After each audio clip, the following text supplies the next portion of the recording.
더 많은 이야기, 구독, 좋아요, 알림 설정 부탁드립니다.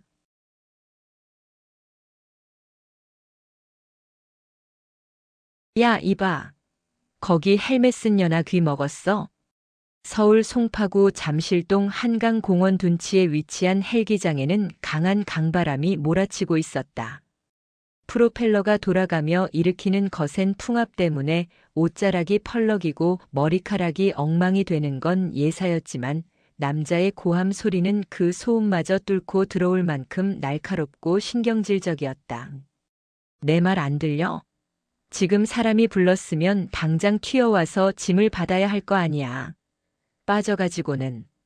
번쩍거리는 이탈리아제 맞춤 정장을 입은 남자는 짜증이 머리끝까지 난 표정으로 헬기장 입구에 서 있었다. 그는 대한민국 굴지의 건설 기업 태성건설의 전무이자 회장의 막내 아들인 박태무였다. 오늘 그는 중요한 골프 접대를 위해 급히 지방으로 내려가야 했고 회사 측에서 예약해둔 민간 헬기를 기다리는 중이었다. 하지만 약속 시간보다 10분이나 늦게 도착한 주제의 헬기가 바로 이륙 준비를 하지 않고 엔진 예열만 하며 대기하고 있자 화가 치밀어 오른 상태였다. 박태무의 시선 끝에는 육중한 국방색 수리온 헬기 한 대가 자리하고 있었다. 그리고 그 옆에는 짙은 녹색 비행복을 입고 검은색 조종사 헬멧을 푹 눌러 쓴 누군가가 기체의 꼬리 날개 부분을 유심히 살피고 있었다. 어이, 거기 정비병인지 나발인지 동작 안 빨라? 박태무는 옆에 서 있던 비서가 들고 있는 골프 가방을 거칠게 낚아채더니 헬기 쪽으로 성큼성큼 걸어갔다. 비서가 당황하며 그를 말리려 했다. 전무님, 저 헬기는 저희가 예약한 기체가 아닌 것 같습니다. 군용 도색이 되어 있는데 확인해 보겠습니다. 시끄러워. 내가 낸 세금으로 굴러가는 게 군대야.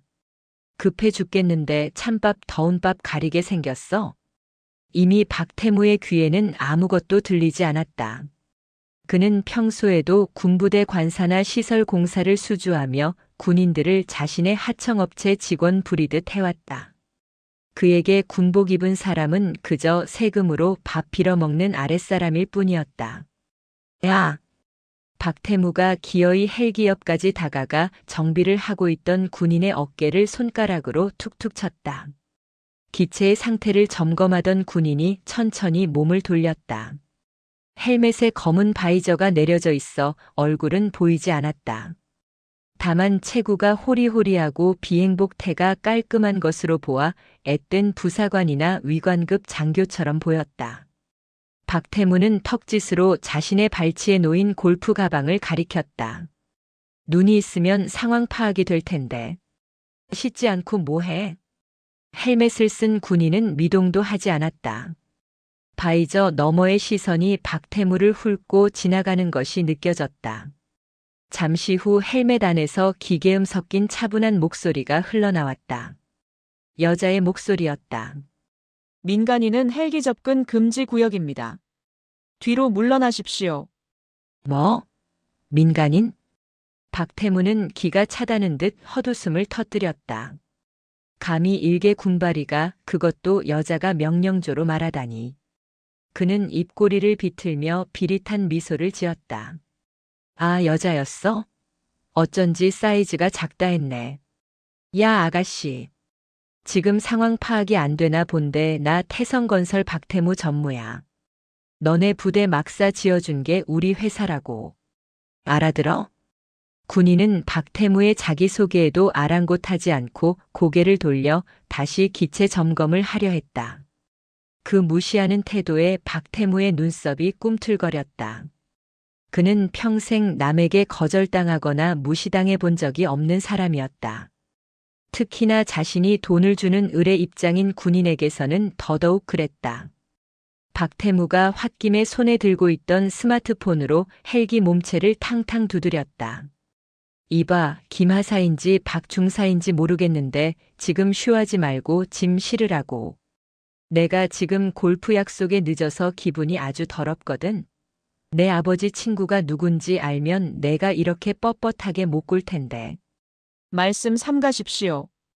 그리고 기체에 손대지 마십시오. 국가 중요 보안 시설입니다. 군인의 목소리에 서늘한 경고가 담겼다. 하지만 박태무에게는 그저 하찮은 자존심 싸움으로밖에 보이지 않았다. 그는 군납 비리로 엮인 장성들에게 뇌물을 먹이고 술 접대를 하며 군대를 자신의 뒷마당처럼 여겨온 인간이었다. 보안시설? 웃기고 자빠졌네. 야, 내가 낸 세금으로 산 고철 덩어리 만지지도 못해? 박태무는 보란듯이 발로 헬기의 타이어를 툭 걷어찼다.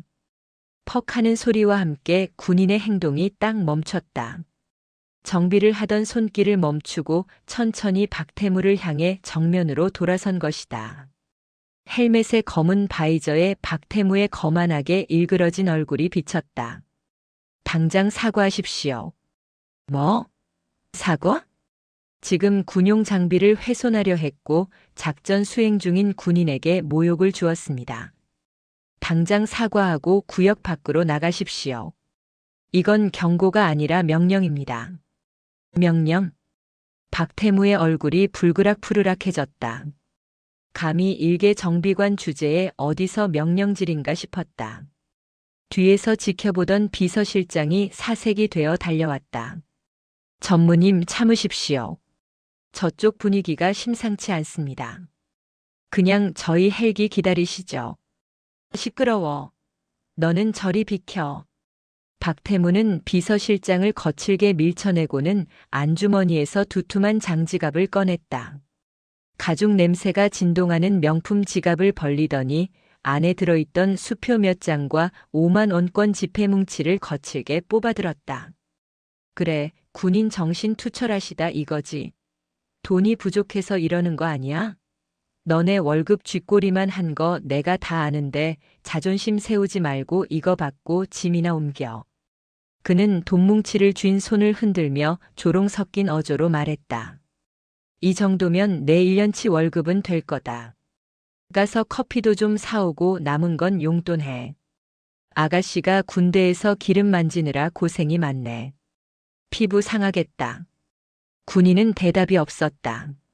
그 침묵을 긍정으로 받아들인 박태무는 피식 웃으며 손에 쥔 돈뭉치를 군인의 가슴팍을 향해 툭 던졌다. 팔라닥거리며 5만 원권 지폐들이 강바람에 흩날렸다. 몇 장은 군인의 비행복에 맞고 떨어졌고 몇 장은 헬멧 바이저를 스치고 바닥으로 곤두박질 쳤다. 잠실의 아스팔트 바닥 위로 노란 돈다발이 어지럽게 흩어졌다. 자, 이제 됐지? 얼른 움직여. 박태무는 손에 묻은 먼지를 털어내는 신용을 하며 돌아섰다. 그러나 등 뒤에서 들려온 목소리는 그가 예상한 비굴한 대답이 아니었다. 주어. 낮지만 분명한 위압감이 서린 목소리였다. 박태무가 멈칫하며 뒤를 돌아보았다. 돈이 바람에 날려 사방으로 흩어지는 헬기장 한복판, 군인은 한 발자국도 움직이지 않은 채 꼿꼿하게 서 있었다. 뭐라고 했냐 방금? 바닥에 떨어진 돈 줍고 그 더러운 손으로 훼손한 군명예에 대해 정식으로 사과하라고 했습니다. 이게 미쳤나 진짜. 박태무가 완전히 이성을 잃고 성큼성큼 다가가 군인의 멱살을 잡으려 손을 뻗었다. 그때였다. 군인의 손이 번개같이 움직여 박태무의 손목을 낚아챘다. 악소리가 날 정도로 강한 악력이었다. 여자의 힘이라고는 믿기지 않는 강도의 박태무가 비명을 질렀다. 아, 이거 안 나? 너 내가 누군지 알아? 우리 아버지가 국방부 장관이랑 형 동생 하는 사이야. 너 옷 벗고 싶어? 당장 영창 보내줄까? 박태무가 발악을 하며 소리쳤다. 군인은 박태무의 손목을 잡은 채 조금도 흔들리지 않는 자세로 차갑게 말했다. 재벌가 자제분이라 세상 무서운 줄 모르시는 모양인데 여기는 당신네 회사 앞마당이 아닙니다.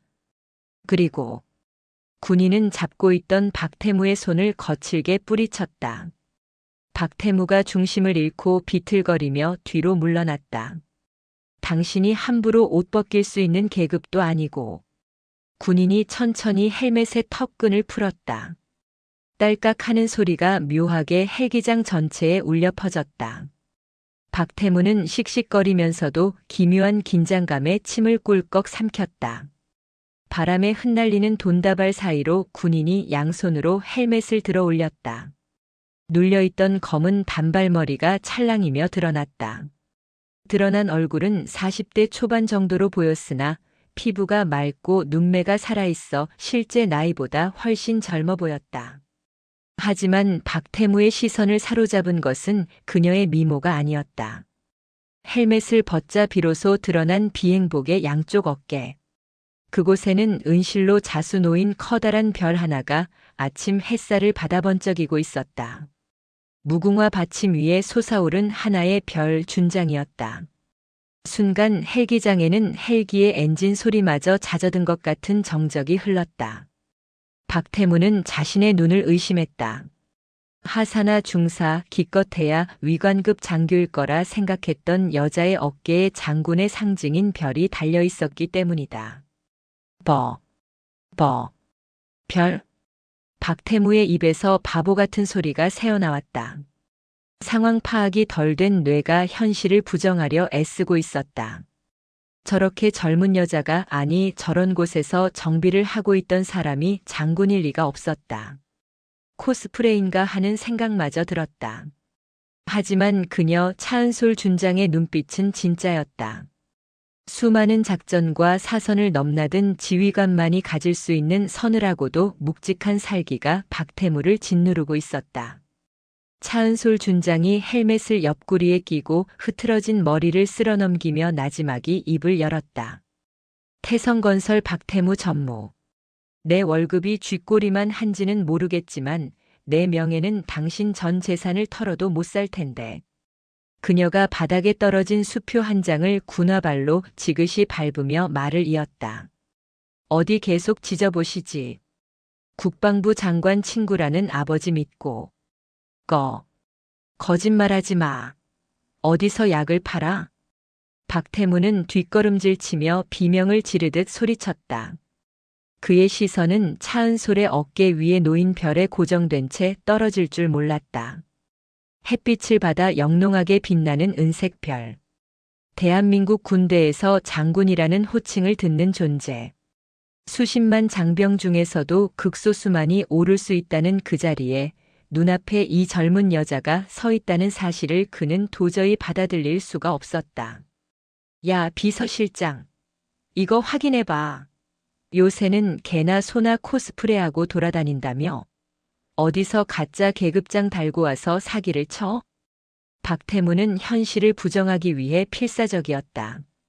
그는 차은솔이 진짜 장군일 리 없다고 스스로에게 최면을 걸었다. 자신의 상식 속에서 장군은 배가 나오고 머리가 희끗한 늙은 남자여야만 했다. 헬멧을 벗은 차은솔의 모습은 땀에 젖은 머리카락이 이마에 붙어있는 그저 예쁘장한 여자로밖에 보이지 않았다. 비서실장이 스마트폰으로 급하게 검색을 시작했다. 그의 손가락이 덜덜 떨리고 있었다. 전무님. 육군 준장 차은솔. 검색 결과가 있습니다. 육군항공작전 사령부 소속. 최연소 여성 장군 진급자. 뉴스 기사도 있습니다.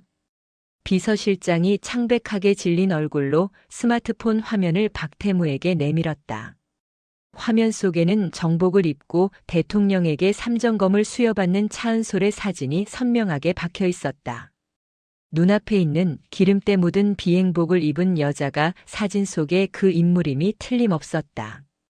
박태무가 거칠게 비서실장의 손을 쳐냈다.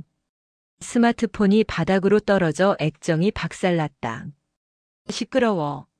사진이야 조작하면 그만이지. 야, 너 얼마 받았어? 경쟁사에서 보냈냐? 나 망신 주려고 작정하고 연기하는 거지.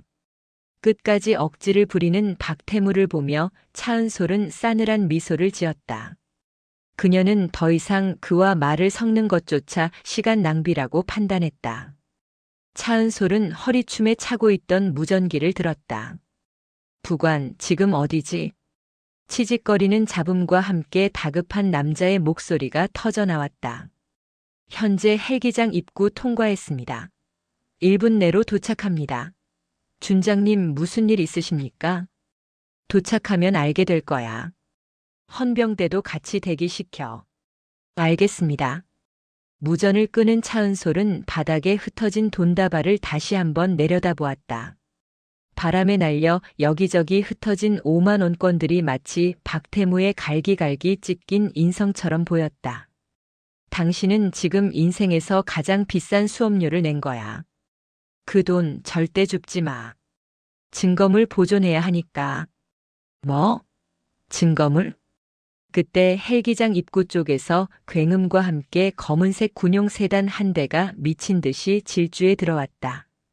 타이어 타는 냄새를 풍기며 급정거한 차량의 문이 열리고 정복 차림의 육군 대위가 튀어내렸다. 차은솔의 전속 부관 강준호 대위였다. 강준호는 차에서 내리자마자 헬멧을 들고 서 있는 차은솔과 그 앞에 널브러진 돈다발, 그리고 멍하니 서 있는 박태무를 번갈아 보았다. 상황을 파악하는 데는 3초도 걸리지 않았다. 강준호의 얼굴이 순식간에 붉게 달아올랐다. 그는 군인이기 이전에 차은솔을 존경하는 부하로서 피가 거꾸로 솟는 기분을 느꼈다. 단결.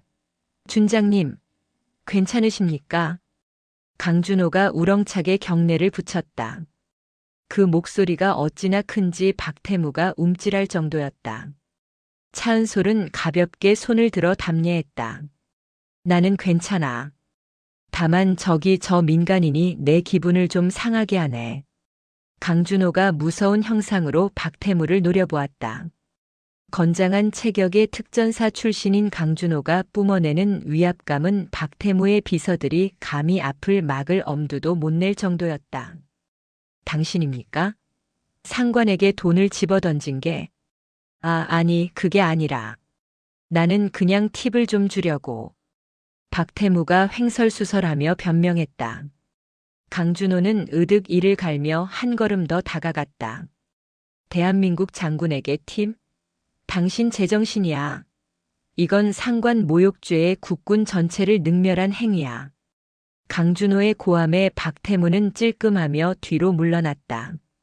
하지만 그는 본능적으로 자신이 궁지에 몰렸음을 깨닫자 오히려 적반하장으로 나오기 시작했다. 믿을 구석은 오직 돈과 인맥뿐인 자의 추악한 발악이었다. 야, 이 군발이 새끼들이 진짜. 그래, 장군이면 다야. 너네 월급 누가 주는데? 내가 낸 세금으로 먹고 살면서 국민한테 일해도 돼? 내가 누군지 알아? 국방부 장관한테 지금 전화 한 통이면 니들 옷 다 벗길 수 있어. 박태무는 떨리는 손으로 다시 휴대폰을 꺼내려 했다. 그러나 그의 손은 주머니에 닿기도 전에 멈춰야 했다. 두두두두두두. 멀리서부터 들려오던 헬기 로터 소리가 점점 더 커지더니 잠실 상공을 뒤덮을 만큼 거대한 진동으로 변했다. 박태무와 비서들, 심지어 강준호 대위까지 하늘을 올려다보았다. 저 멀리서 검은색 블랙호크 헬기 3대가 편대를 이루며 헬기장으로 접근하고 있었다. 가운데 있는 헬기의 옆면에는 붉은색 바탕에 금색 별 4개, 대장을 상징하는 성판이 선명하게 붙어 있었다. 저건 또 뭐야? 박태무가 너클 잃고 중얼거렸다. 차은솔이 싸늘하게 웃으며 말했다. 진짜 VIP 오셨네. 당신이 그렇게 찾던 국방부 장관 친구분. 헬기장이 거대한 폭풍 속에 잠겼다. 육군 참모총장이 탑승한 UH-60 블랙호크 헬기가 일으키는 하강풍은 아까 차은솔이 정비하던 수리온과는 차원이 달랐다. 바닥에 널려있던 돈다발들이 회오리 바람을 타고 공중으로 솟구쳤다가 사방으로 흩뿌려졌다. 마치 하늘에서 돈비가 내리는 듯한 기괴한 광경이었다. 박태무는 눈을 뜰 수 없는 모래바람 속에서 휘청거렸다. 헬기가 착륙하고 로터가 서서히 멈추자 헬기장 외곽에 대기하고 있던 헌병들이 우르르 달려나와 도열했다. 절도 있는 동작, 서슬 퍼런 눈빛. 그 중심에 헬기의 문이 열리고 한 노장군이 모습을 드러냈다. 육군참모총장 남궁현 대장이었다. 그는 백전노장다운 다부진 체격에 세월의 흔적이 묻어나는 깊은 주름을 가지고 있었다. 베레모 아래로 보이는 눈빛은 맹금류처럼 날카로웠다. 그가 트랩을 내려오자 차은솔과 강준호가 동시에 칼 같은 경례를 올렸다. 단결. 차 장군. 고생이 많군. 남궁현 총장은 인자한 미소로 차은솔의 경례를 받았다. 그는 차은솔을 매우 아끼는 후배이자 능력 있는 지휘관으로 신뢰하고 있었다. 그런데 총장의 시선이 바닥으로 향하는 순간 미소가 순식간에 사라졌다. 아스팔트 바닥에 어지럽게 널려있는 5만원권 지폐들과 수표들. 그리고 그 한가운데에 얼굴이 하얗게 질린 채 서 있는 낯선 사내. 총장의 눈썹이 꿈틀했다. 차 장군. 이게 다 뭔가? 웬 돈인가? 총장의 묵직한 저음이 헬기장에 울려 퍼졌다. 차은솔은 흐트러짐 없는 자세로 대답했다. 보고드립니다. 헬기 점검 중 민간인이 접근하여 통제하였으나 이에 불응하고 욕설과 함께 제 얼굴에 돈을 집어던졌습니다. 군인의 명예를 돈으로 사겠다는 의도로 보입니다. 뭐라? 남궁현 총장의 눈이 휘둥그레졌다. 그는 믿기지 않는다는 표정으로 박태무를 바라보았다. 이봐 젊은이. 자네가 그랬나? 대한민국 장군에게 돈을 던져. 박태무는 입이 딱 벌어졌다. 별이 하나도 감당하기 힘든데 눈앞에 나타난 노인은 별이 4개였다. 게다가 주변에 깔린 헌병들의 살벌한 기세에 다리가 후들거려 서 있기조차 힘들었다. 하지만 그는 여기서 밀리면 끝장이라는 생각에 억지로 목소리를 높였다. 아니, 그게 아니라 저 여자가, 아니, 저 군인이 먼저 시비를 걸었단 말입니다. 나는 태성건설 전무 박태무요. 우리 아버지가 누군지 아시오? 당신들한테 매년 기부금 내는 게 누군데 이래. 박태무는 끝까지 상황 파악을 하지 못하고 태성건설이라는 간판을 들이밀었다. 그 말을 들은 남궁현 총장의 표정이 싸늘하게 식었다. 그는 천천히 허리를 굽혀 바람에 날려 자신의 군화 발치까지 온 5만원권 한 장을 주워들었다. 태성건설. 그래, 자네 부치는 내 잘 알지. 군 막사 짓는다고 수의계약 따내려고 내 사무실 문지방이 닳도록 드나들던 양반이군. 총장은 손에 든 지폐를 박태무의 눈앞에 들이밀었다. 자네는 이 종이 쪼가리가 우리 군인의 자존심보다 비싸다고 생각하나? 그건 내 부하, 그것도 일국의 장군이 자네 짐꾼이나 하려고 별을 단 줄 아나. 어디서 배워먹은 버르장머리야. 벼락 같은 호통이었다. 헬기장이 쩌렁쩌렁 울릴 정도의 성량의 박태무는 히익하고 숨을 들이키며 주저앉았다. 바지가 축축하게 젖어 들어갔다. 공포에 질려 오줌을 지린 것이다. 당장 이자를 체포해. 군형법상 초소 침범 상관 모욕 공무집행방해죄 현행범이다. 총장의 명령이 떨어지자 대기하고 있던 헌병들이 박태무와 그의 비서들에게 달려들었다. 이거 안 나? 나 태성건설 전무야. 변호사 불러. 박태무가 발버둥을 쳤지만 헌병들은 가차없이 그의 팔을 뒤로 꺾어 제압했다. 얼굴이 아스팔트 바닥에 처박혔다. 지식여진 뺨 위로 흙먼지가 묻었다. 조금 전까지 그가 차은솔에게 던졌던 돈다발 위를 그 자신이 뒹굴게 된 꼴이었다. 차은솔은 그 모습을 무감각하게 내려다보았다. 동정심 따위는 느껴지지 않았다. 변호사는 경찰서 가서 찾으시고. 헌병대로 먼저 가야겠네. 민간인이 군인, 그것도 장관급 장교를 모욕했으니 군 검찰이 아주 흥미로워할 겁니다. 상황은 일사천리로 진행되었다. 박태무와 그의 수행원들은 헌병대 차량에 구겨지듯 태워져 연행되었다. 헬기장은 순식간에 정리되었지만 바닥에 흩어진 돈다발은 증거물 체증을 위해 헌병 수사관들이 하나하나 번호를 매기며 사진을 찍고 있었다. 그 광경은 참으로 기이하고도 처량했다. 남궁현 총장은 혀를 차며 차은소를 돌아보았다. 차 장군 많이 놀랐겠군. 내 면목이 없네. 민간인 통제가 이리 허술해서야. 아닙니다, 총장님. 오히려 제가 헬멧을 쓰고 있어 오해를 산 부분도 있습니다. 허허, 겸손하긴. 자네가 잘못한 건 하나도 없어. 그나저나 저 친구 보통 내기가 아닌 것 같은데 뒤탈이 없겠나? 태성건설이면 꽤나 시끄러운 집안인데. 총장의 우려 섞인 말에 차은솔은 단호한 눈빛으로 대답했다. 법과 원칙대로 처리하겠습니다. 저 개인이 겪은 모욕이 아니라 제복을 입은 모든 군인에 대한 모욕이라고 생각합니다. 절대 합의는 없습니다. 좋아. 아주 훌륭해.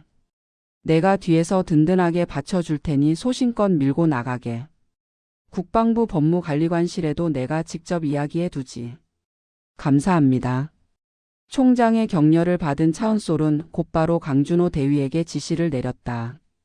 강 대위 지금 즉시 현장 CCTV 확보하고 아까 박태무가 했던 발언들 녹취록 작성해. 그리고 내 헬멧에 장착된 액션캠 영상도 백업해둬. 놈들이 돈으로 언론 플레이하기 전에 우리가 먼저 팩트를 쥐고 있어야 해. 예, 알겠습니다. 이미 헌병대에서 블랙박스 영상 확보 중입니다. 차은솔은 철두철미했다. 그녀는 단순히 감정적인 복수가 아니라 박태무라는 인간을 사회적으로 완전히 매장시키기 위한 법적, 사회적 처형을 준비하고 있었다. 한편 송파 경찰서가 아닌 수도방 위사령부 헌병단 조사실로 끌려간 박태무는 완전히 넋이 나간 상태였다. 철창이 쳐진 좁은 조사실, 딱딱한 철제 의자. 평생 최고급 소파에만 앉아봤던 그에게 이곳은 지옥이나 다름없었다. 야, 내 변호사 언제 와? 나 태성건설 박태무라고. 전화기 달란 말이야. 그가 고래고래 소리를 질렀지만 조사관은 눈 하나 깜짝하지 않았다. 피의자 조용히 하십시오. 여기는 당신 회사 임원실이 아닙니다. 현재 당신은 군형법 제64조 상관 모욕 및 제74조 군용시설 침범 혐의로 긴급 체포되었습니다. 변호인 접견은 절차가 끝난 뒤에 가능합니다. 뭐? 군형법? 내가 민간인인데 무슨 군법이야? 이거 인권유린이야. 박태무가 책상을 치며 반발했지만 문이 열리며 들어온 국선 변호인이 아닌 태성건설 고문 변호사단이 들어오자마자 그의 희망은 절망으로 바뀌었다. 국내 1위 로펌의 변호사들이 사색이 된 얼굴로 박태무에게 귓속말을 전했다. 전무님, 상황이 아주 안 좋습니다. 뭐가 안 좋아? 돈으로 막으면 되잖아. 저 여자한테 얼마 주면 돼? 10억? 20억? 그게 상대가 합의 자체를 거부하고 있습니다. 그리고 변호사가 떨리는 손으로 태블릿 PC를 내밀었다. 지금 인터넷이랑 뉴스에 전무님 영상이 떴습니다. 실시간 검색어 1위입니다. 화면 속에는 갑질 재벌 3세, 여군 장군에게 돈다발 투척이라는 자극적인 제목과 함께 박태무가 차은솔의 얼굴에 돈을 던지고 삿대질을 하는 장면이 고화질로 재생되고 있었다. 헬멧에 달려있던 액션캠 영상이었다. 베스트 댓글. 와, 미친 거 아님? 원스타한테 돈을 던져. 간이 배 밖으로 나왔네. 저 여자 장군님 완전 멋있다. 흔들리지도 않네. 태성건설? 저런 기업은 불매운동 해야 함. 군납 비리도 털어보자. 국방부 장관 친구. 키읔키읔키읔 아빠 찬스 쓰다가 아빠까지 골로 가겠네. 여론은 들불처럼 번지고 있었다. 단순히 폭행 사건이 아니라 국군에 대한 모독이라는 프레임이 씌워지면서 전 국민적인 공분이 일어났다. 박태무의 얼굴은 흑빛으로 변해갔다. 에이, 이게 왜? 청와대 국민청원 게시판에도 전무님 처벌 청원이 올라왔는데 벌써 10만 명이 넘었습니다. 그리고 국방부에서 태성건설에 대한 모든 입찰 자격을 정지하겠다고 통보해 왔습니다. 끝이었다. 아버지에게 전화를 걸어 살려달라고 빌 틈도 없이 박태무의 세상은 무너져 내리고 있었다. 서울 용산구 국방부 검찰단 조사실의 공기는 무거웠다. 사방이 회색 방음벽으로 둘러싸인 좁은 공간, 책상 위에 놓인 스테인리스 컵 하나, 그리고 창백하게 질린 얼굴로 앉아있는 박태무. 불과 반나절 전만 해도 대한민국 상위 1%의 삶을 누리던 그는 이제 수의 대신 꼬질꼬질한 추리닝을 입은 초라한 피의자 신세였다. 변호사. 내 변호사 어디 갔어? 왜 아무도 안 와? 박태무가 쉰 목소리로 고함을 질렀지만 철문은 굳게 닫혀 있었다. 그가 아무리 소리쳐도 들어오는 사람은 없었다. 태성건설 법무팀이 총출동했다는 이야기를 들었는데 정작 그를 면회하러 오는 사람은 아무도 없었다. 불안감이 엄습했다. 손톱을 물어뜯으며 다리를 떨던 그때 철문이 덜컥 열렸다. 들어온 사람은 그가 기다리던 로펌의 대표 변호사가 아니었다. 날카로운 인상의 군 검찰관, 소령 계급장을 단 사내가 서류 뭉치를 들고 들어왔다. 그 뒤로 태성건설의 비서실장이 고개를 푹 숙인 채 따라 들어왔다. 김 실장. 야, 너 왜 이제 왔어? 아버지는? 아버지한테 말씀드렸어? 국방부 장관한테 전화하셨대? 박태무가 구세주라도 만난 듯 벌떡 일어나 비서실장에게 달려들었다. 하지만 비서실장은 박태무의 시선을 피하며 뒷걸음질 쳤다.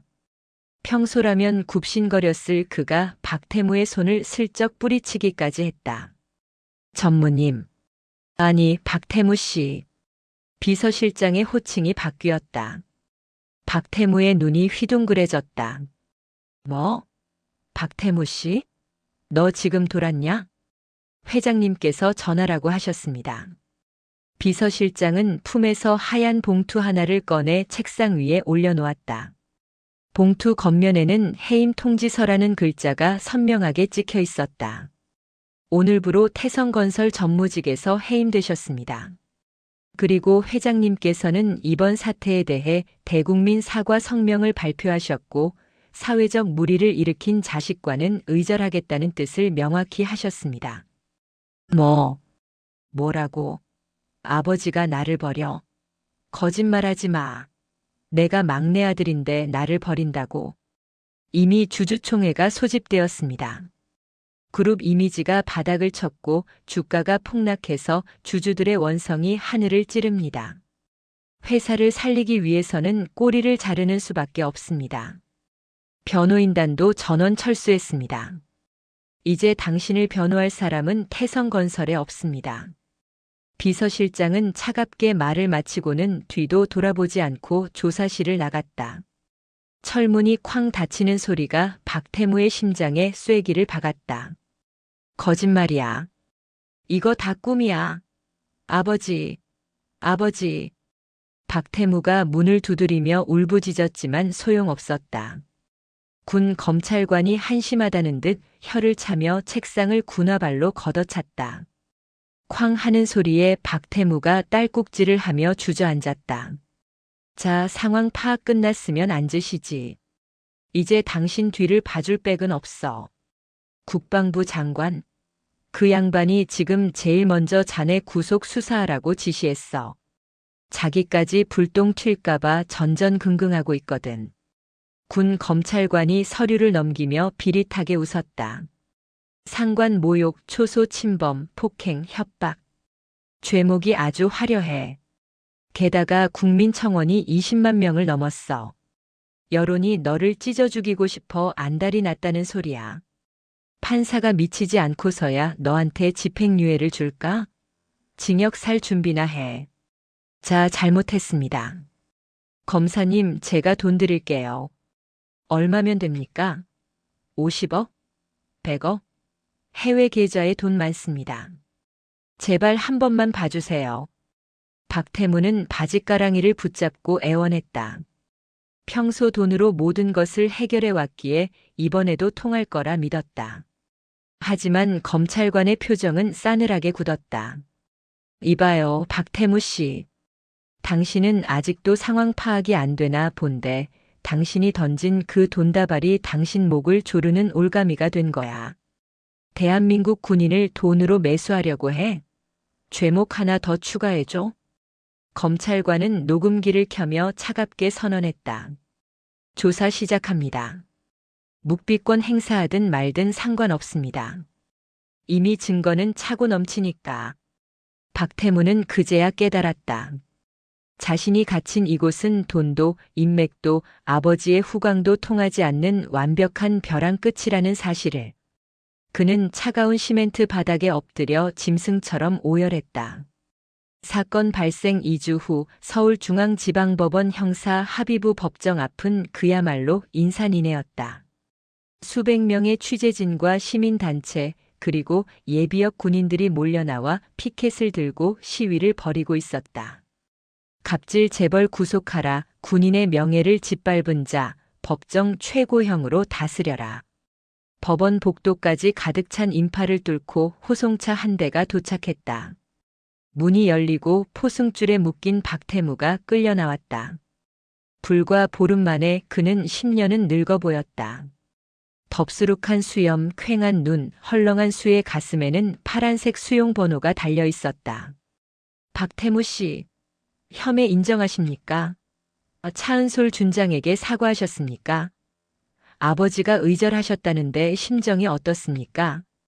카메라 플래시가 기관총처럼 터지며 그의 눈을 멀게 했다. 계란 하나가 날아와 그의 이마에 터졌다. 노른자가 흘러내렸지만 그는 닦을 손조차 묶여 있었다. 고개를 푹 숙인 채 도망치듯 법정으로 들어가는 그의 등 뒤로 시민들의 야유가 쏟아졌다. 반면 10분 뒤 도착한 차은솔 준장의 등장에는 정적과 함께 경외감이 흘렀다. 그녀는 티끌 하나 없이 다림질된 짙은 녹색 정복 차림이었다. 가슴에는 화려한 약장이, 어깨에는 찬란한 은색 별이 빛나고 있었다. 정모를 눌러쓴 그녀의 표정은 비장하고 단호했다. 그녀가 취재진 앞을 지나갈 때 예비역 노인들이 거수 경례를 올렸다. 차은솔은 그들에게 가볍게 목례를 하고 법정으로 들어섰다. 재판이 시작되고 검사 측에서 증거 영상을 재생했다. 대형 스크린에 박태무가 차은솔의 얼굴에 돈다발을 집어던지며 군발이 주제해라고 폭언하는 장면이 적나라하게 흘러나왔다. 법정 내 방청석에서 탄식과 욕설이 터져나왔다. 저런 천하의 호로자식 같으니라고. 판사님, 저놈 엄벌에 처해주세요. 판사가 의사봉을 두드리며 장례를 진정시켜야 했다.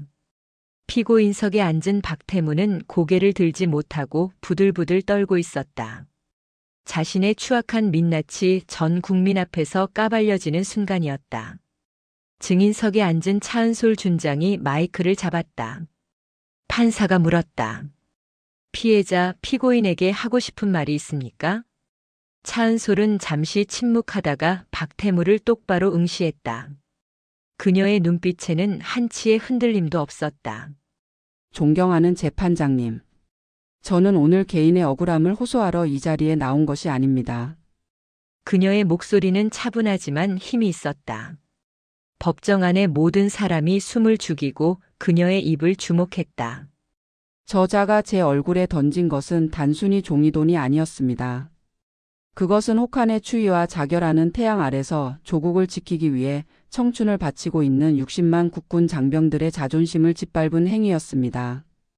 저는 그 모욕감을 씻어내기 위해 그리고 돈이면 다 된다고 믿는 저 오만한 착각을 깨트리기 위해 어떠한 합의도 하지 않았습니다.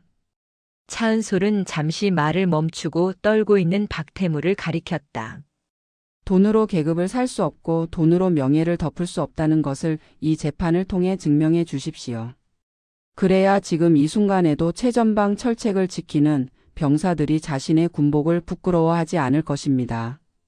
방청석에서 누군가 박수를 쳤다. 그 박수 소리는 순식간에 법정 전체로 퍼져나갔다. 판사조차 제지하지 않을 만큼 뜨거운 호응이었다. 검사가 자리에서 일어나 구형했다. 피고인은 반성의 기미가 없고 죄질이 극히 불량하며 국민적 공분을 샀습니다. 이에 검찰은 피고인 박태무에게 징역 5년을 구형합니다. 5년. 단순 폭행이나 모욕죄 치고는 이례적인 중형이었다.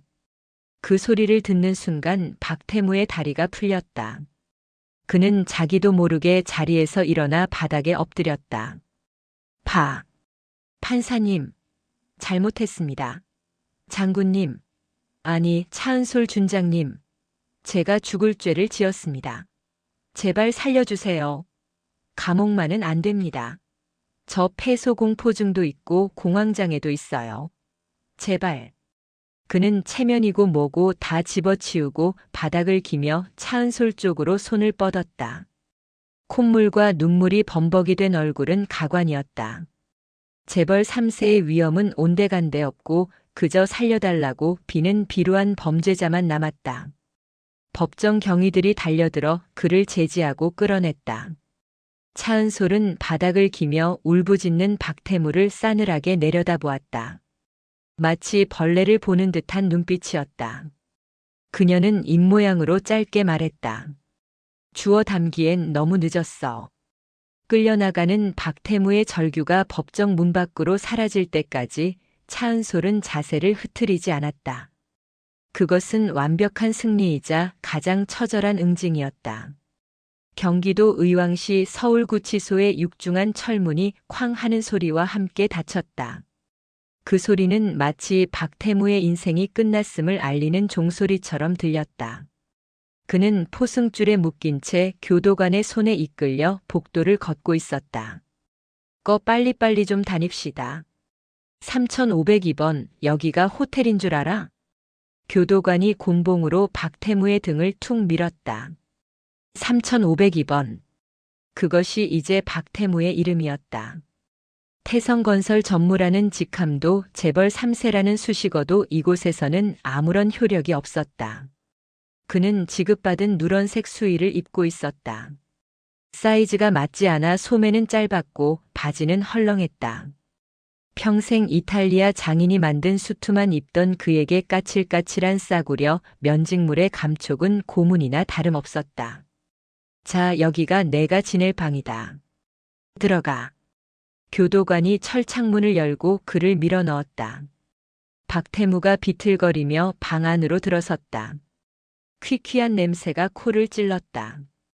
땀 냄새와 곰팡이 냄새, 그리고 화장실 지린내가 뒤섞인 역겨운 악취였다. 방은 좁았다. 고작 1.5평 남짓. 성인 남성 서너 명이 누우면 발 디딜 틈도 없는 공간이었다. 그 좁은 방 안쪽 구석에는 밖이 훤히 들여다보이는 재래식 변기가 놓여 있었다. 그가 들어서자 방 안에 누워있던 3명의 사내들이 쓱 몸을 일으켰다. 그들의 눈빛은 먹잇감을 노리는 하이에나 같았다. 개중 덩치가 가장 크고 문신이 목까지 올라온 사내가 껌을 씹으며 박태무를 위아래로 훑어보았다. 이 방의 방장인 듯 했다. 어라? 이 면상 뉴스에서 많이 봤는데. 방장이 킬킬거리며 옆에 있던 멸치 같은 사내를 툭 쳤다. 야, 그 돈 지랄하던 재벌 2세인가 3세인가 걔 아니냐? 군인한테 돈 던졌다는 미친놈. 맞습니다, 형님. 우와, 실물로 보니까 더 재수없게 생겼는데요. 피부 뽀얀 거 보소. 박태무는 겁에 질려 벽으로 뒷걸음질 쳤다. 저는 어이 신입. 인사가 늦다. 무릎 안 꿇어. 방장의 목소리가 낮게 깔렸다. 박태무는 자존심이고 뭐고 챙길 여력이 없었다. 그는 엉거주춤 무릎을 꿇었다. 차가운 장판 바닥의 냉기가 무릎을 타고 올라왔다. 죄송합니다. 잘 부탁드립니다. 잘 부탁? 여기가 무슨 사교 클럽이야? 야, 너 돈 많다며? 우리 영치금 좀 채워줄 수 있냐? 방장이 비아냥거리며 다가왔다. 박태무는 고개를 저었다. 지금 계좌가 다 동결돼서 돈이 한 푼도 없습니다. 뭐야? 그럼 빈털털이네. 쓸모없는 새끼가 들어왔어. 방장이 박태무의 머리통을 손바닥으로 찰싹 때렸다. 짝 소리가 좁은 방 안에 울렸다. 태어나서 처음 맞아보는 딱이었다. 박태무의 눈에 눈물이 핑 돌았다. 너 같은 놈들이 밖에서 갑질하고 다닐 때 우리는 밑바닥에서 굴렀어. 군인? 야, 나도 전방에서 고생하다 왔는데 내가 군인을 무시해? 너 같은 놈은 좀 당해봐야 정신을 차리지. 방장은 정의감 때문이 아니라 그저 화풀이 대상이 필요했을 뿐이었다. 그는 박태무를 화장실 쪽으로 밀쳤다. 야, 오늘부터 화장실 청소는 내 담당이다. 변기 할자서라도 광나게 닦아놔. 그리고 잘 때 코 골면 죽는다. 박태무는 변기 옆 쭈그려 앉아 흐느꼈다. 점심시간이 되어 배식구로 플라스틱 식판이 들어왔다. 퉁퉁 불어터진 국수와 깍두기 몇 조각, 그리고 잡곡밥이었다. 평소라면 거들떠보지도 않았을 개밥 같은 음식이었다. 안 처먹어? 배가 불렀구만. 옆에 있던 죄수가 박태무의 식판을 뺏어가며 국물을 바닥에 쏟았다. 아주 지옥일 거다. 여기서는 내 아버지가 대통령이라도 못 구해줘. 얌전히 기어라. 박태무는 바닥에 쏟아진 국물을 멍하니 바라보았다. 배가 고팠지만 목구멍으로 아무것도 넘어가지 않았다. 며칠 전만 해도 롯데월드타워 시그니엘에서 와인을 마시던 자신이 지금은 변기 옆에서 밥도 못 얻어먹는 신세가 되었다는 사실이 믿기지 않았다. 밤이 되었다. 취침등 하나만 켜진 어두운 방. 박태무는 모포 한 장을 덮고 칼잠을 자야 했다. 옆 사람의 발냄새가 코를 찔렀고 누군가의 이가는 소리가 신경을 긁었다. 그는 소리 죽여 울었다. 후회는 늦었다. 차은솔 준장의 서늘한 눈빛이 그리고 그녀가 했던 말이 귓가에 맴돌았다. 주워 담기엔 너무 늦었어. 그날 밤 박태무는 악몽을 꿨다. 하늘에서 돈다발이 비처럼 쏟아지는데 그 돈들이 전부 날카로운 칼날로 변해 자신의 몸을 찌르는 꿈이었다. 그는 비명을 지르며 깨어났지만 그를 기다리는 것은 교도관의 욕설과 방장의 발길질 뿐이었다. 계절이 바뀌어 찬 바람이 불기 시작할 무렵 박태무에 대한 1심 선고 공판이 열렸다. 구치소 생활로 인해 반쪽이 된 박태무는 피고인석에 앉아 파리한 입술을 떨고 있었다. 방청석은 여전히 10,000원이었다. 하지만 이번에는 분위기가 달랐다. 분노보다는 냉소와 조롱이 가득했다. 몰락한 재벌의 최후를 구경하러 온 사람들이었다. 판사가 판결문을 낭독하기 시작했다. 피고인 박태무는 사회적 지위와 부를 이용하여 국가 안보를 수호하는 군 장성을 모욕하고 공공장소에서 위력을 과시하며 폭력을 행사했습니다. 이는 단순한 개인 간의 다툼을 넘어 국군 전체의 사기를 저하시키고 법질서를 경시하는 중대한 범죄입니다. 판사는 안경을 치켜올리며 박태무를 내려다보았다. 피고인은 범행 초기 혐의를 부인하고 피해자를 매수하려 시도하는 등 죄질이 매우 불량합니다. 또한 피해자 차은솔 준장은 피고인의 엄벌을 탄원하고 있으며 국민들의 법 감정 또한 피고인을 용서하지 않고 있습니다. 침묵이 흘렀다. 박태무는 숨조차 쉴 수 없었다. 이에 본 재판부는 피고인 박태무에게 징역 3년을 선고한다. 또한 피해자에 대한 명예훼손 및 정신적 피해 보상금으로 금 5억 원을 배상할 것을 명한다. 땅, 땅, 땅. 의사봉 소리가 법정에 울려 퍼졌다. 3년. 실형이었다. 집행유예 따위는 없었다. 방청석에서 환호와 박수가 터져나왔다. 만세. 정의는 살아있다. 속이 다 시원하다. 평생 감옥에서 썩어라. 박태무는 다리에 힘이 풀려 주저앉았다. 교도관들이 그의 양팔을 잡아 일으켰다. 그는 끌려나가며 방청석을 돌아보았다. 혹시라도 아버지가 가족이 와 있지 않을까 하는 신락 같은 희망 때문이었다. 하지만 태성건설 관계자는 단 한 명도 보이지 않았다. 그는 철저히 버려졌다. 판결은 형사처벌로 끝나지 않았다. 차은솔 준장 측이 제기한 민사소송과 가압류 절차가 즉각 집행되었다. 다음 날 서울 용산구 한남동의 고급 빌라촌인 유엔빌리지. 대한민국 최고의 부촌이라 불리는 이곳에 위치한 박태무의 펜트하우스 현관문이 강제로 열렸다. 법원 집행관들과 노란 조끼를 입은 인부들이 우르르 들이닥쳤다. 박태무 소유의 동산 및 부동산에 대한 압류 집행을 시작합니다. 집행관의 건조한 목소리와 함께 빨간 딱지라 불리는 압류물 표목이 집안 곳곳에 붙기 시작했다. 수천만 원을 호가하는 수입 가구, 거실 벽에 걸린 유명 화가의 그림, 드레스룸을 가득 채운 명품 양복과 시계들. 박태무가 자신의 과시욕을 채우기 위해 사모았던 모든 사치품에 붉은 딱지가 덕지덕지 붙었다. 이거 조심해서 옮겨. 흠집 나면 경매가 떨어져. 인부들이 박태무가 가장 아끼던 1억 원짜리 오디오 시스템을 들어 날랐다. 지하 주차장에서는 그의 애마였던 람보르기니와 벤틀리가 견인차에 매달려 끌려나가고 있었다. 이 모든 과정은 방송사 카메라를 통해 생중계되었다. 네, 시청자 여러분. 지금 보시는 화면은 갑질 사건으로 구속된 박태무 전 전무의 자택 압류 현장입니다. 피해 보상금과 소송 비용, 그리고 태성건설 측이 제기한 손해배상 청구까지 겹치면서 박 전 전무는 사실상 빈털터리가 될 것으로 보입니다. 기자의 리포팅 뒤로 빨간 딱지가 붙은 박태무의 골프 가방이 트럭에 실리는 모습이 잡혔다. 그것은 사건 당일 그가 차은솔 준장에게 던지라고 시켰던 바로 그 가방이었다. TV 화면으로 그 모습을 지켜보던 사람들은 통쾌함을 감추지 못했다. 인터넷 커뮤니티는 축제 분위기였다. 사이다 짤 생성 꺽 소화 다 됐다. 인과응보란 이런 것이지. 모든 것을 잃었다. 명예, 돈, 가족, 그리고 자유까지. 박태무라는 이름 석자는 이제 대한민국에서 실패한 인생과 패가망신의 대명사가 되어버렸다. 그 시각 육군항공작전 사령부 관사. TV 뉴스를 보고 있던 강준호 대위가 리모컨으로 전원을 껐다.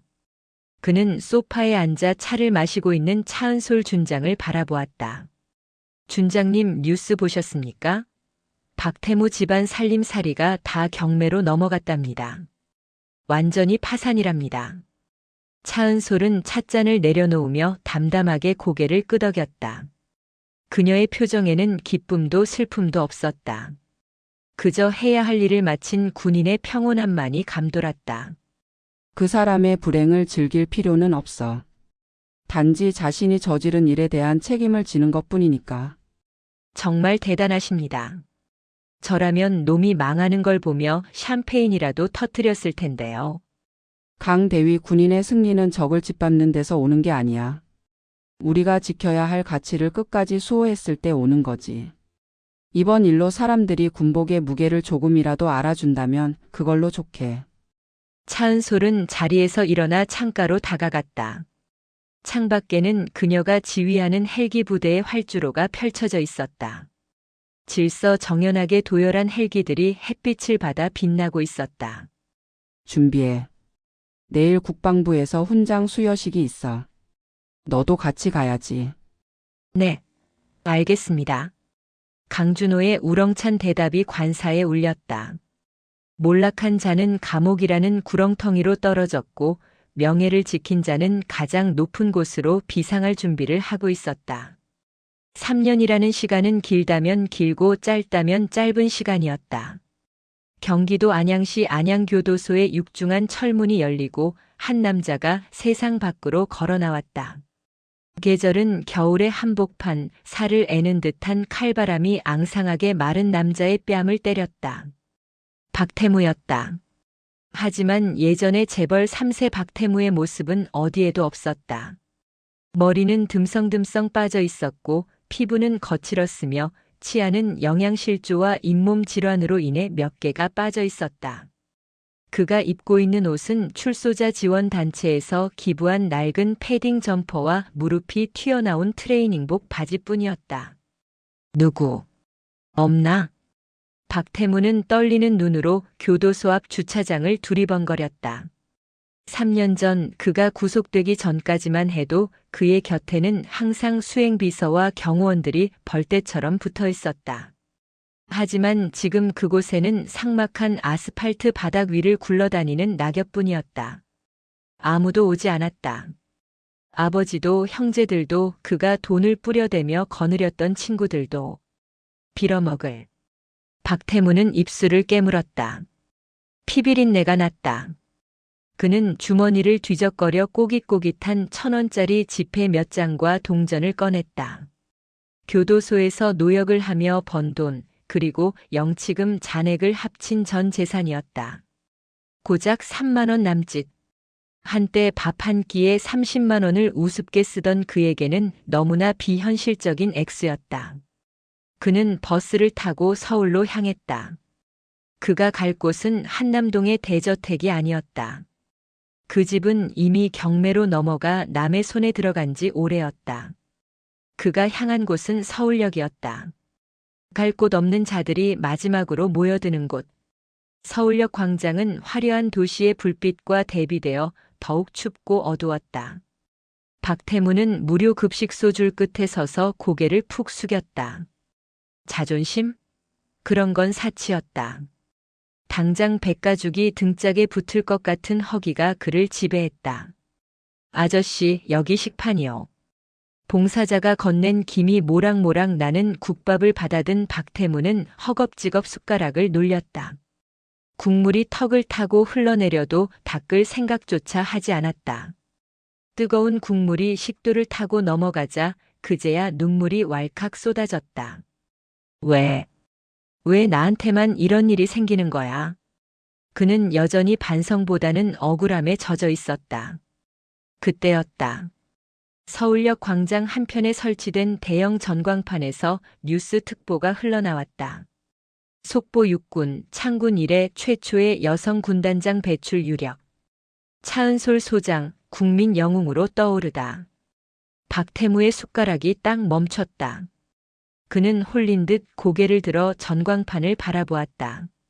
화면 속에는 3년 전보다 더 기품 있고 강인해진 모습의 차은솔이 환하게 웃으며 인터뷰를 하고 있었다. 그녀의 어깨에는 이제 별 하나가 아닌 2개의 별소장이 달려 있었다. 국민 여러분의 성원 덕분에 군이 바로 설 수 있었습니다. 저는 이 별이 제 개인의 영광이 아니라 국민 여러분이 군에 보내주신 신뢰의 무게라고 생각합니다. 화면 속 그녀는 빛나고 있었다. 길거리의 노숙자들조차 화면을 보며 박수를 쳤다. 저 양반이 진짜 군인이지. 그때 그 재벌놈 참교육했을 때 내가 얼마나 속이 시원하던지. 옆에 앉아 밥을 먹던 노숙자가 킬킬거리며 말했다. 박태무는 황급히 고개를 숙여 얼굴을 가렸다. 자신의 이름이, 자신의 치부가 사람들 입에 오르내리는 것이 죽기보다 싫었다. 화면 속의 차은솔은 존경과 사랑을 받으며 승승장구하고 있는데 자신은 무료 급식소에서 밥이나 얻어먹는 신세라니. 박태무는 밥알이 모래알처럼 느껴졌다. 그는 먹던 밥을 남기고 도망치듯 자리를 떴다. 지하보도로 내려가 차가운 바닥에 신문지를 깔고 누웠다. 천장 위로 수많은 사람의 발자국 소리가 들렸다. 그들은 바쁘게 그리고 당당하게 자신의 삶을 살아가고 있었다. 박태무는 웅크린 채 눈을 감았다. 만약 그때 내가 사과했더라면, 아니 애초에 그 사람을 무시하지 않았더라면, 뒤늦은 후회가 밀려왔지만 시간을 되돌릴 수는 없었다. 그는 이제 박태무라는 이름조차 잊힌 채 서울역의 수많은 유령 중 하나가 되어가고 있었다. 그것이 그에게 내려진 감옥보다 더 가혹한 진짜 형벌이었다.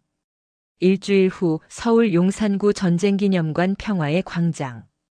구름 한 점 없이 맑은 가을 하늘 아래 수천 명의 인파가 운집해 있었다. 국군의 날 기념식이자 군 발전의 공로가 큰 지휘관들에게 훈장을 수여하는 날이었다. 군악대의 웅장한 연주가 광장을 가득 메웠다. 단상 위에는 대통령과 국방부 장관, 그리고 육해 공군 참모총장들이 도열해 있었다. 사회자가 마이크를 잡았다. 다음은 보국 훈장 국선장 수여가 있겠습니다. 수상자는 육군항공작전 사령부 제1여단장 차은솔 소장. 우와! 호명과 동시에 광장이 떠나갈 듯한 함성이 터져 나왔다. 단순히 군인들의 박수가 아니었다. 행사에 초청된 일반 시민들과 학생들, 그리고 온라인 생중계를 지켜보는 수만 명의 네티즌이 보내는 뜨거운 환호였다. 차은솔은 절도 있는 동작으로 단상 앞으로 걸어 나갔다. 티끌 하나 없는 정복, 가슴에 패용된 수많은 약장, 그리고 어깨 위에서 찬란하게 빛나는 두 개의 별. 그녀는 대통령 앞에 서서 힘차게 거수 경례를 올렸다. 충성. 대통령은 인자한 미소로 그녀의 가슴에 훈장을 달아주었다. 그리고 그녀의 손을 꼭 잡았다.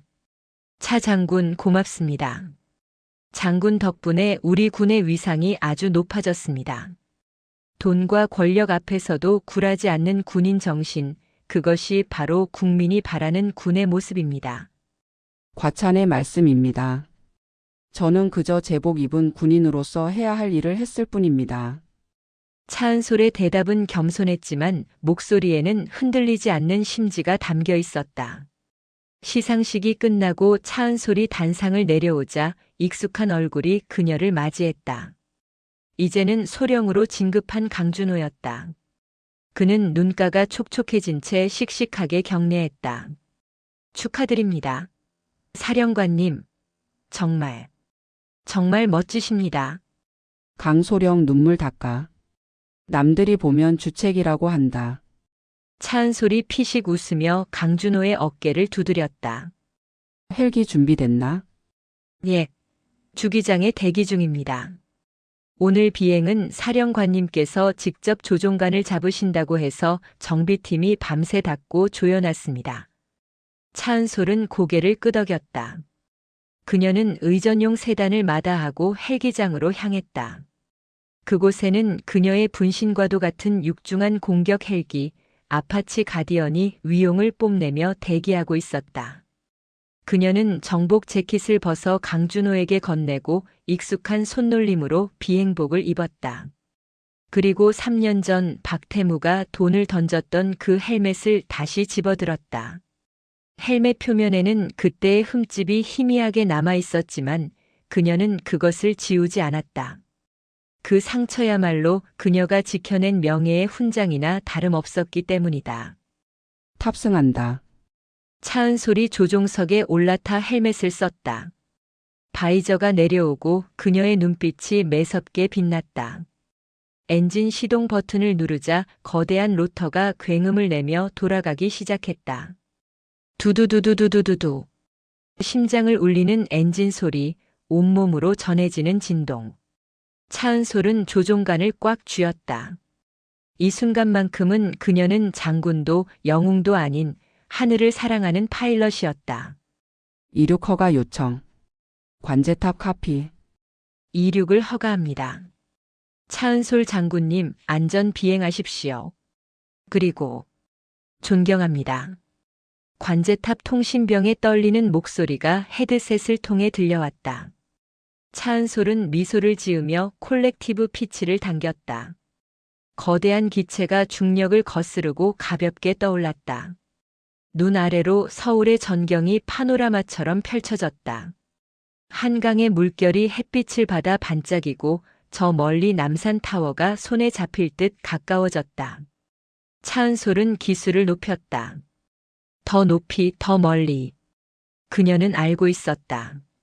자신이 날아오르는 이 높이만큼 대한민국 군인의 자존심도 함께 올라갔다는 것을. 그리고 어딘가 어두운 골목에서 후회하고 있을 누군가에게는 이 비행 소리가 영원히 지워지지 않는 천둥 소리로 기억되리라는 것을. 정의는 반드시 승리한다. 그리고 명예는 지키는 자의 것이다. 차은솔이 조종하는 헬기가 파란 가을 하늘을 가르며 힘차게 비상했다. 그 뒤로 하얀 비행운이 길게 이어지며 마치 그녀의 앞날을 축복하는 길처럼 빛나고 있었다. 진정한 군인 차은솔. 그녀의 비행은 이제 막 시작이었다.